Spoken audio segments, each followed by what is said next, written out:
जनता न्यूजच्या बातम्या आणि जाहिराती पाहण्यासाठी सबस्क्राइब, लाईक आणि बेल आयकॉनवर क्लिक करा। आपली जनता न्यूजमध्ये ब्रेक नंतर आपलं सर्वांचं स्वागत। पाहूयात महत्त्वाची बातमी। पुणे जिल्ह्यातील शिरूर तालुक्यातील मांडवगण फराटा येथील एका गंभीर प्रकरणानं पुन्हा एकदा कायदा आणि सुव्यवस्थेवर प्रश्नचिन्ह निर्माण केले आहे। मुलीच्या मृत्यू प्रकरणात न्यायासाठी लढा देणाऱ्या तक्रारदार रोकडे या विधवा महिलेला जामिनावर बाहेर आलेल्या आरोपींकडून पुन्हा जीवे मारण्याच्या धमक्या देण्यात आल्याचा धक्कादायक प्रकार समोर आलाय। तक्रारदाराच्या म्हणण्यानुसार आरोपींनी त्यांच्या घराजवळ केस मागे घे, घर आमच्या नावावर कर, नाहीतर तुझ्या मुलीसारखेच तुलाही मारून टाकू अशी धमकी दिली। तसेच शिवीगाळ करून मानसिक त्रास दिल्याची तक्रारही करण्यात आली आहे। या प्रकरणी तक्रारदार महिलेनं थेट पुणे पोलीस आयुक्तालय गाठत न्यायाची मागणी केली।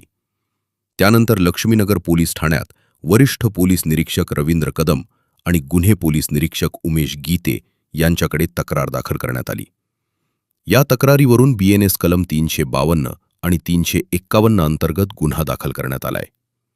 आरोपी काळूराम भीमा समिंदर, भीमा उर्फ भीमराव लक्ष्मण समिंदर, छाया भीमराव समिंदर आणि शंकर परमेश्वर समिंदर रा मांडवगण फराटा ता शिरूर यांच्या विरोधात गुन्हा दाखल करण्यात आलाय। दरम्यान शिरूर न्यायालयात BNS कलम 107 व 3 अन्वय प्रकरण सुरू असताना आरोपींकडून तक्रारदाराला धमकावण्यात आल्याचा आरोप असल्यानं हा जामिनाच्या अटींचा भंग असल्याचं बोलले जात आहे। त्यामुळे आरोपींचा जामीन रद्द करण्याची मागणी जोर धरत आहे। तक्रारदार महिला आणि त्यांची वृद्ध आई सध्या भीतीच्या वातावरणात जीवन जगत असून न्याय मिळवण्यासाठी पोलीस ठाणे, आयुक्तालय आणि वरिष्ठ अधिकाऱ्यांचे उंबरठे झिजवत आहेत।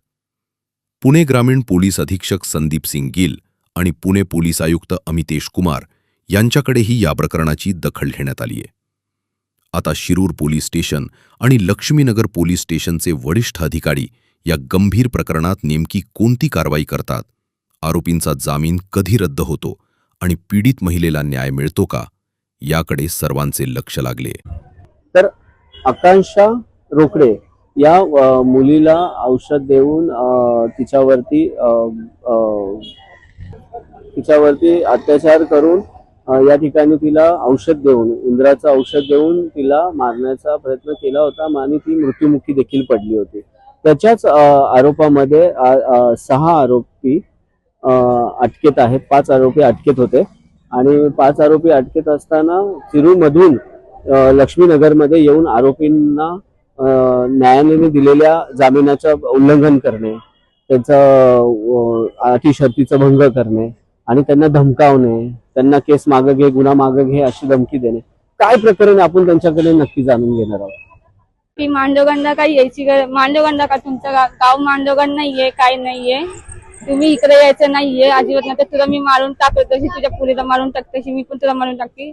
मी आज हे करते की त्यांचा बेल रद्द करावा आणि त्यांना जे आहे ते न्याय शिक्षा द्यावा, माझं ही म्हणणं आहे। काय कोण कोण आले होते, किती जण आले होते? 5 जण होते।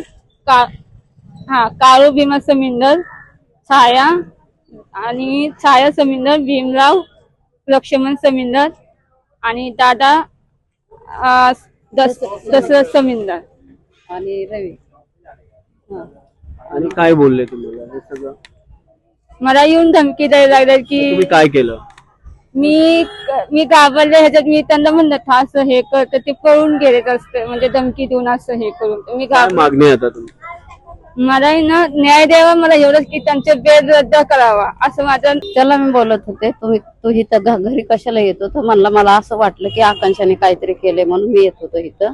तर मला माझ्या मुलांना पण धमकी दिली की माझ्या पोराला पण 15 टाके पाडले आणि तिथून 1 महिन्याच्या नंतर त्याला फाशी पण दिली आणि त्याला पण मारण्यात आलं। तर आता आम्हाला म्हणले की इथं तुम्ही जर राहिले तर तुझी 2 पोरं पण मी खतम करून टाकेन।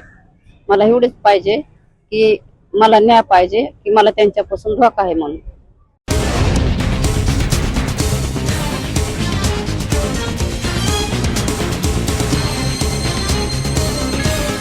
जनता न्यूज, नवा शोध, नवी बातमी।